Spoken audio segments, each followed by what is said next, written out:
창세기 21장 8절에서 21절, 40인 줄 알고 26조 같이 읽겠습니다. 아이가 자라매 젖을 떼고 이삭이 젖을 떼는 날에 아브라함이 큰 잔치를 베풀었더라. 사라가 먼저 아브라함의 아들 애굽 여인 아갈의 아들이 이삭을 놀리는지라. 그가 아브라함에게 이르되 이 여종과 그 아들을 내쫓으라. 이 종의 아들은 내 아들 이삭과 함께 기업을 얻지 못하리라 하므로 아브라함이 그의 아들로 말미암아 그 일이 매우 근심이 되었더니 하나님이 아브라함에게 이르시되 내 아이나 내 여종으로 말미암아 근심하지 말고 사라가 내게 이른 말을 다 들으라. 이삭에게서 나는 자라야 내 씨라 부를 것이니라. 그러나 여종의 아들도 내 씨니 내가 그로 한 민족을 이루게 하리라 하신지라. 아브라함이 아침에 일찍이 일어나 떡과 물 한 가죽 부대를 가져다가 하갈의 어깨에 메어주고 그 아이를 데리고 가게 하니 하갈이 나가서 브엘스바 광야에서 방황하더니 가죽 부대에 물이 떨어진지라. 그 자식을 안목불 아래에 두고 이르되 아이가 죽는 것을 참아보지 못하겠다 하고 아살 한바탕 거리 떨어져 마주 앉아 바라보며 소리내어 오니 하나님이 그 어린 아이의 소리를 들으셨으므로 하나님의 사자가 하늘에서부터 하갈을 불러 이르시되 하갈아 무슨 일이냐 두려워하지 말라. 하나님이 저기 있는 아이의 소리를 들으셨나니 일어나 아이를 일으켜 내 손으로 붙들기라. 그가 큰 민족을 이루게 하리라 하시니라. 하나님이 하갈의 눈을 밝히셨으므로 샘물을 보고 가서 가죽 부대에 물을 채워다가 그 아이에게 마시게 하였더라. 하나님이 그 아이와 함께 계시매 그가 장성하여 광야에서 거주하며 발 쏘는 자가 되었더니 그가 바른 광야에 거주할 때 그의 어머니가 그를 위하여 애굽 땅에서 아내를 얻어 주었더라. 아멘. 네, 오늘은 축복된 가정의 비결 세 번째로 영적 시각이라고 제목을 정했는데요. 현재에 잘 심고 또 그 잘 심기 위해서는 바른 영적인 시각으로 그 현재를 볼 수 있어야만 한다라는 것이 말씀의 결론이에요. 근데 우리가 가정 구성원이 또 잘 되고 또 가정이 잘 되는 그런 그 길을 바라는 마음이 많이 있지만은 생각으로 가정이 평안치 못한 가정들이 많이 있어요. 믿음의 식구들 속에 찾아드는 불행의 원인이 어디 있는가? 여러 이유가 있지만 행복이 있는데도 행복인 줄 몰라서 그럴 수도 있고요. 또 현실에만 집중해서 진정한 축복을 위해서 봐야 될 것을 놓치고 있어서 그럴 수도 있고요. 또 아니면은 그 현실만 바라보니까 근심, 두려움, 원망, 미움이 나오다 보니까 그것이 자꾸 그렇게 심다 보니까 결국은 가정이 불행해지는 경우가 있어요. 또 현재에 행복하다고 생각하지만 갑자기 불행을 만나기도 하는데 그런 위기를 돌파하기 위해서는 그 현실만 바라봐서는 안 되는 거죠. 과거에 내가 잘못 심은 것이 무엇인가? 또 지금 현재 내가 바로 가야 될 것이 무엇인가? 라는 부분을 잘 살펴야만 하는 거죠. 왜냐하면 우리는 막연하게 돈 있으면 행복하지. 돈 많아 보세요. 사람이 딴짓하게 돼 있어요. 만족이 없어요. 그래서 우리가 빌 게이츠도 문제를 일으켰잖아요. 그래서 어떤 분이 그러더라고요. 돈 있다고 다 행복한 건 아니야. 돈이 너무 많으니까 사람이 행복을 잊어버려요. 그래서 그 행복을 다른 방법으로 찾는 거예요. 갈라디아서 6장 7절에 보면 스스로 속이지 말라. 하나님은 업신여김을 받지 아니하나니 사람이 무엇으로 심든지 그대로 거두리라. 라는 말씀이 나와요. 가정에서도 내 구성원이 한 사람이 잘 심어가야 돼요. 현재. 과거에 어떻게 심었냐. 그것만 쳐다보면 안 되잖아요. 현재 내가 지금 다시 돌이켜서 과거로 가서 심을 수가 없기 때문에 지금 내가 잘 심어야만 하는 거예요. 그러기 위해서는 영적 시각으로 현재를 볼 줄 알아야 된다라고 하는 것이죠. 아브라함은 갈대의 우르에서 살았죠. 셈 족속입니다. 노아의 후손이죠.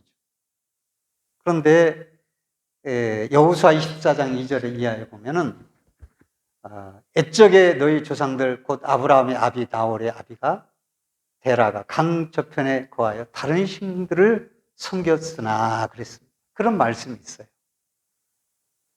그러니까 우리는 아브라함이 우상장사라고 말하는데 성경에는 우상장사라는 말은 사실은 없습니다.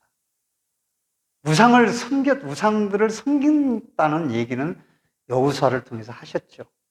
그럼 왜 우상장사라는 말이 있고 그런 애화가 있냐? 그건 이제 유다인이라고 하는 표현이 맞죠. 유대인이라고 하지만 그 유대인의 전통적인 구술로 전해지는 전통에 의해서 아브라함이 우상장사였단 말이 전해왔던 것이고 그런 전통을 기록한 것이 이제 탈무드죠. 그래서 말을 그렇게 하는 거죠. 갈대아 우르를 택해서 아브라함을 택해서 떠나서 내가 지시하는 땅으로 가라 해서 갈 바를 알지 못하고 히브리서 11장은 아브라함이 떠났다고 했어요. 그래서 가면서 지시를 받아서 곧 가나안 땅에 도착하게 되는데요. 출발은 믿음으로 출발을 했지만은 그 살 때 거기에 이제 살아가면서는 현실의 눈을 보다 보니까 믿음을 발휘하기 힘들었다. 그래서 아브라함은 몇 가지 실수를 하게 됩니다. 그건 첫 번째 실수는 자기 아내 사라를 누이라고 속이게 됩니다. 가나안에 기근이 들자 애굽으로 내려갔잖아요. 사라가 너무 이뻐. 그러니까 물론 이복 동생입니다. 그때 고대 근동에서는 근친상간이 있었기 때문에 이복 동생이 맞지만은 그러나 자기 아내라고 말을 해야 정확한 것이죠. 속인 것이죠. 그래서 자기 아내를 빼앗길까, 그리고 빼앗기고 자기를 죽일까 두려워서 누이라고 소개하는 거예요. 이게 얼마나 비겁한 여기에 가정에 위기가 오고 두려움. 하나님이 간섭하지 않았으면 이 가정은 끝났습니다. 왜? 바로가 그 아내를 취할 뻔했거든요. 끝났어요. 그런데 하나님이 지켜주시고 그 바로를 막아서 마감으로 말미암아 자기 가정을 지키게 된 것이죠. 이게 지금 아브라함이 그렇게 할 입장이에요? 아니, 자기 아내를 누이라고 한 건 크게 잘못이잖아요. 내 아내, 내 남편을 챙겨줘야지. 이 사라도 그래요. 아무리 자기 남편에게 복종한다고 그랬지만은, 내 남편입니다라고 말을 해야 되잖아요. 둘 다 잘못했어요. 현실 앞에 비겁한 겁니다. 이런 것은. 할 건 딱 정확하게 지킬 건 지켜줘야 되는 거예요. 누가 남편이나 아내가 있으면 다른 사람이 자기 아내나 남편을 비웃고 조롱하면 기분 나빠야죠. 내 자식이 내 아내를 뭐라고 한다 그러면 내가 남편이 볼 땐 기분 나빠야 되는 거예요. 기분 나쁩니다. 나쁜 거 당연한 거예요. 그렇게 가족은 서로 지켜줘야만 하는 것이죠. 그래 행복한 것이죠. 근데 이렇게 가볍게 여긴 것이에요. 그것도 그 사라를 통해서 아브라함과 사라를 통해서 하나님이 약속의 민족을 주시겠다고 그 언약을 맺고 그 가나안 땅으로 출발해서 그 언약 가운데서 살아가는 그 하나님의 자녀 백성이 자기 아내를 갖다가 누이라고 속이고 남편이라고 말을 안 하는 이 가정, 이게 얼마나 위기입니까? 잘못된 가정이죠. 그게 아브라함과 사라의 실수인 것이죠. 두 번째 실수는 우리가 잘 알다시피 첩을 둔 겁니다. 물론 그 시대에 첩을 둔다는 게 위법이 아닙니다만, 그때나 지금이나 이 축첩은 가정의 불화를 일으키는 거예요. 저희 동네에도 그때 당시에 저 어렸을 때 기와집에 있었고, 기와집이 두 채예요. 근데 뭐 그 당시에 억대집이라 그랬거든요. 그런 마을이, 우리 집은 망한 집이었고 그 집은 억대집을 가지고. 근데 작은 마누라가 있었어요. 내 친구가 딸인데 작은 마누라에 소생했어요. 따로 살아. 그래가지고 막 이렇게, 쟤는 작은 첩의 소생이야. 막 이런 말을 얘가 어릴 때인데 그 말을 들었어요. 그래도 지금 결혼해서 교수하고 결혼해서 잘 살고 있습니다. 뭐 어떻든. 그 당시에는 그랬어요. 고대 근동에 첩을 두는 것이 당연한 것으로 생각했지만, 축첩은 가정의 문제를 일으킵니다. 창조 질서에 어긋나죠. 그러니까 쉽게 말해서 자기 아내와 남편 외의 마음을 빼앗기는 것은 잘못된 것이다 라고 하는 것이죠. 그래서 사라는 아이를 낳지 못합니다. 낳지 못하니까 자기 여종인 하가를 아브라함 방에 들여보냅니다. 이때 그냥 무조건 들여보는 게 아니라 아브라함에게 미리 설득해서 상의를 해서 들여보냅니다. 그러면 아브라함도 여기서 그럴 수 없어. 딱 잘라야 되는데 아브라함은 그렇지 않아. 하나님의 말씀을 받았지만은 그 말씀이 지금 내 나이가 몇이요? 75세 15년 거하다 하란에서 다시 또 말씀을 주시거든요. 가나안 땅 가라. 그런데 그때가 75세예요. 75세 자식이 없어요. 얼마나 쓸쓸하고 허전합니까? 그러니까 이게 막막하고 답답하고 참 어떻게 하면 밥을 먹다가도 마음이 한쪽이 덜컥 내려가는 거예요. 왜 하나님은 왜 이렇게 약속을 하셔놓고 왜 이렇게 아무 자식이 없냐? 점점 늙어가고 이제 경수도 끊어지고 이제 그럴 때가 됐는데 이게 어떻게 됩니까? 왜 아무 일이 없냐 이거예요. 얼마나 답답하겠습니까? 그러니까 아브라함이 믿음이 없어서 그랬다 우리가 쉽게 말하지만 누구나 아브라함의 처지에 있다면 사갈의 방법을 또 사갈이 취한 방법을 그래 라고 승낙할 정도의 상황이라 이거예요. 수긍이 갑니다. 우리는 그보다 아닌 상황에서 쉽게 말씀을 버리고 하나님의 말씀 아닌 것을 취하는 그런 것들을 많이 행하는데요. 이해가 가요. 그런데 그것이 바로 가정의 갈등과 불행의 원인이 되었다고 하는 것이죠. 이스마엘을 낳았어요. 그래서 이스마엘을 낳은 후에 14년 후에 86세인가 아브라함이 이스마엘을 낳았거든요. 100세에 이삭을 낳았어요. 그래서 이제 갈등이 생겼는데 이삭이 젖들 때 대언을 베풀었습니다. 젖을 유대인들 언제 떼느냐? 보통 5살, 3살에서 5살에 젖을 뗀다는 거예요. 이게 젖을 떼니까 3살에 뗐다고 그러면 이 이스마일은 17세 정도 된 거고 5살 뗐다면 거의 20세가 된 겁니다. 그런데 이제 이스마일이 이삭을 비웃고 놀리고 조롱하고 희롱한 것이죠. 그걸 보았습니다. 사라가. 야, 저렇게 우리는 늙어가고 저 이스마일은 장성해 가는데 이거 나중에 우리 저 이스마일이 가만 놔둘까? 두려움과 걱정이 앞서게 됐던 것이죠. 그래서 뭐라고 그랬습니까? 이 여종과 그 아들을 내쫓으라. 이 종의 아들은 내 아들과 함께 기업을 얻지 못할지냐 하고 아브라함에게 요구를 했습니다. 그래서 아브라함이 근심을 하는 거예요. 저것도 내 자식인데 어떻게 하면 좋을까? 그렇게 했을 때 하나님이 오늘 말씀해 보니까 그렇게 말씀하시잖아요. 보내라.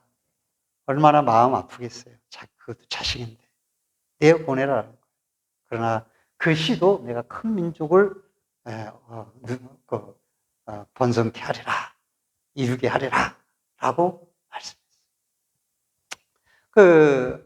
우리가 개인이든 가정이든 교회이든 직장이든 문제의 원인을 잘못 짚고 해결하는 그런 것은 더 문제를 악화시키고 큰 불행을 초래합니다. 그래서 문제가 생기면 그런데도 사람들은 다 남의 탓을 하는 거예요. 그러니까 환경 탓하거나 남 탓하는 거예요.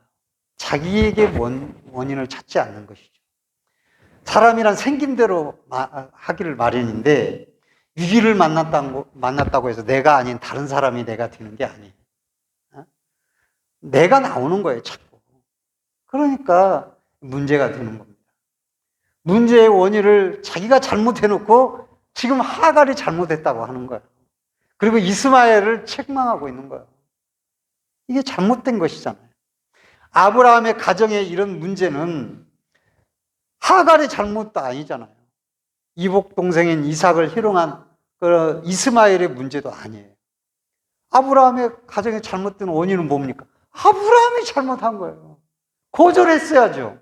하나님이 말씀하셨는데 너와 사라로 태어난 자식을 약속의 자녀로 주시기로 약속하셨는데 그럼 거절을 했어야죠.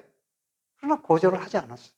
또 더 결정적인 원인은 바로 사라가 아니겠어요? 자기가 잘못해놓고 이스마엘을 내어 쫓으라고, 하갈을 내어 쫓으라고 얼마나 잔인합니까? 여기에 그 당시에 그리스도를 믿는 믿음이 있는지 없는지는 모르겠지만 그들이 하나님을 바라보고 믿는 자녀들이면은 틀림없는데 이들이 그렇게 잔인하게 그렇게 이게 뭐 말씀이다 이렇게 말할 수는 없어요. 약속의 자녀가 아니지 않나? 그러니까 내어 쫓아야지 이렇게 말하면 안 돼요. 약속의 자녀라 할지라도 한 가정 어느 때 자연적인 결혼을 통해서 가정을 내보낼 수 있고 분리할 수 있고 하잖아요. 갑자기 내어 쫓는 겁니다. 얼마나 위급하게 내어 쫓으면 먹을 물이 없는 거예요, 광야에서. 세상에 이렇게 잔인하게 내어 쫓는 아주 잔인한 사람들이죠. 잘못된 거예요. 원인을 자기에게서 찾았으면 내가 잘못했지 뭐. 이렇게 해서 그러지 마라 라고 해야 돼요. 물론 하갈도 잘못이 있고 이스마엘도 잘못이 있어요. 하갈이 기고만장을 하거든. 저 애기도 못 낳는 거. 이제 내가 본 마누라야. 이런 마음을 가졌기 때문에 평소에 갑자기 그렇겠어요? 갑자기 이런 일이 벌어졌겠냐고요.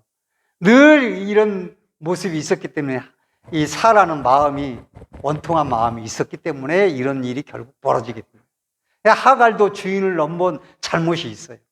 그런 어머니한테 자란 또 이스마엘도 어머니가 그러니까 저거 이제 내가 더 앞서 내가 크면 너 가만 안 둬 이런 식으로 늘 생각을 했을 거 아니에요. 어떻든 그런 부분도 있지만은 근본적으로 잘못된 것은 아브라함과 사라라 이 말인 것이죠.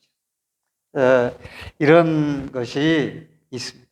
그래서 그 믿음의 조상 아브라함과 사라의 하나님의 약속을 불신하는 불신앙이 여기에서 불행을 시작하게 만든 거예요. 아브라함도 근심을 했다고 하는 것 보니까 편치 않았을 것입니다. 사라는 분한 마음에 의해서 내어 쫓았지만 사라라고 마음이 편했겠습니까? 가정이 원만하지 못했어요. 뒤늦게라도 깨닫고 회개하면서 평화를 도모해야 될 사라는 이스마엘과 하갈의 문제로 돌렸다라고 하는 것이죠. 공존할 수 있는데 그리고도 얼마든지 약속의 성취를 가져올 수 있는데 그러지 못했다는 것입니다. 또 사라는 잘못은 뭡니까? 하나님의 축복의 약속을 자기식으로 받아들이려고 한 것이죠. 그래서 여종 하갈과 아브라함의 사이에서 후사를 얻으려고 한 것이죠. 이런 시도는 하나님의 약속과 전혀 다른 것이죠. 인간적인 방법이죠. 그런 것으로 하나님의 약속을 얻으려고 하는 복을 그래서 누리려고 하는 그런 신앙인들이 많이 있다. 그래서 우리들이 이 아브라함의 가정이 평탄치 않은 가정이었다라고 하는 것을 알 수가 있어요. 쫓겨난 하갈을 통해 보여주는 하나님의 뜻이 있어요. 아무것도 아닌 것 같지만은 이것이 아브라함에게도, 사라에게도, 그리고 오늘 우리에게도 매우 중요한 것입니다. 그 전체적인 맥락을 보여주는 거예요. 아브라함이 순종합니다. 마음이 아프지만 하갈을 쫓아냅니다. 이스마엘. 브엘세바 들에서 방황하다가 물도 떨어지고 어떻게 어디로 갈지 모르는 거예요. 들에. 그 옛날에 지금이야 가서 어디 가서 노숙사 쉼터 가서 쉬든지 하든지 그런 게 없어요. 세상에 마련할 집이나 주고 물이나 좀 넉넉히 주든지 하지. 어떻게 그래? 가지고 갔겠지. 넉넉히 지을 수 있는 만큼 떨어졌어요. 그러니까 죽게 생겼어요. 그래서 하갈이 찢기는 가슴을 부여안고 이스마엘을 바라보면서 대송 통곡을 합니다. 자식이 죽는 것을 차마 못 보겠다는 애절한 울부짐을 토해내죠. 하갈은 아이를 잉태했을 때 지금 자기 여주인을 멸시한 대가를 하갈 나름대로 톡톡히 치르고 있는 거예요. 상호관계가 있다고 하는 것을 보여주는 겁니다. 아무튼 하갈과 이스마엘은 거기서 울부짖었어요. 몰라요. 이스마엘이 울부짖었는지는 모르겠지만 하갈은 자기 죽어가는 자식을 보고 울었어요. 포기하지 않고 통곡하고 했는데 그때 하나님의 사자의 전언을 듣게 됩니다. 내가 너로 큰 이스마엘로 큰 민족을 이루게 하시겠다 하는 약속이었습니다. 그리고 눈을 열어주자 그가 먹을 샘물을 발견하게 하였던 것이죠. 이 아브라함의 잘못, 하갈의 잘못, 사라의 잘못, 이스마엘의 잘못, 아브라함과 사라의 잘못은 오늘날까지 중동의 전쟁에 불협화음을 지금까지 가져오게 합니다. 그런데도 아브라함이 그 후에 후처를 구두라를 취해서 6명의 자녀를 더 낳게 됩니다. 그러니까 그 자녀들이 전부 중동에 퍼져 있어요. 그래서 이스라엘 하나에다가 자기들끼리 전쟁 치를 뿐만 아니라 또 이스라엘과 연합해서 또 전쟁을 치고 분쟁과 분쟁이 거듭나는 아브라함의 원인이고 가정의 원인이 지금까지 진행됩니다. 이렇게 우리들이 믿음으로 가는 길에 순간순간 다가오는 현실 앞에서 믿음의 것을 취하지 못하고 육신의 눈으로 바라보는 거예요. 그래서 육신의 자녀인 이스마엘을 낳게 되는 것이죠. 거기에는 갈등이 일어나요. 구두라를 또 취해서 육신에 또 자녀를 6명 더 낳았어요. 그러니까 이스라엘이 고통스러운 거예요. 지금도 3월 달부터인가 4월 달부터인가 서로 미사일 쏘아대고 공습하고 가자 지구에 막 쏘아대고 그래가지고 사람이 죽고 그러니까 또 무조건 합의하자 해가지고 잠정적으로 조건 없이 휴전 언제 또 터질지 모르는 거예요. 우리는 하갈의 영안을 열어주는 하나님의 눈을 보면서 불신앙인 하갈이 살 길이 영안이 열려서 샘물을 보는 거예요. 하나님이 영안을 열어주셨어요. 영적 시각. 이것이 아브라함에게 열려 있었다면 아니야. 그 부분만 딱 한 번만 절제했어도 될 일이라. 사물을 밝히 볼 영안이 열려야죠. 아브라함은 믿음으로 갈대아 우를 떠나 믿음의 길을 걸었지만 믿음의 눈으로 현실을 바라보지 못하는 환경만 바라보다가 가정의 갈등과 불행을 가져왔어요. 어쩌면 가나안 땅에 도착하자 흉년이 들었는데 그것도 하나님이 이 땅 주셨으니까 버텼으면 될 거라. 그런데도 애굽으로 내려갔어요. 그런 여러 가지 영적인 눈이 감겨지고 육신의 모든 걸 자기 감정으로만 다 바라보다 보니까 이게 일이 자꾸 터지고 불행을 심게 되고 결국 불행의 열매를 거두게 되는 것이죠. 그래서 중요한 것은 지금 내가 문제가 있는 것이 문제가 아니라 내가 영적인 시각으로 하나님의 눈으로 믿음의 눈으로 그것을 보고 있느냐라고 하는 거예요. 그러면 그 상황을 잘 위기를 믿음으로 돌파해서 오히려 더 축복의 열매를 거둘 수가 있게 되는 것이죠.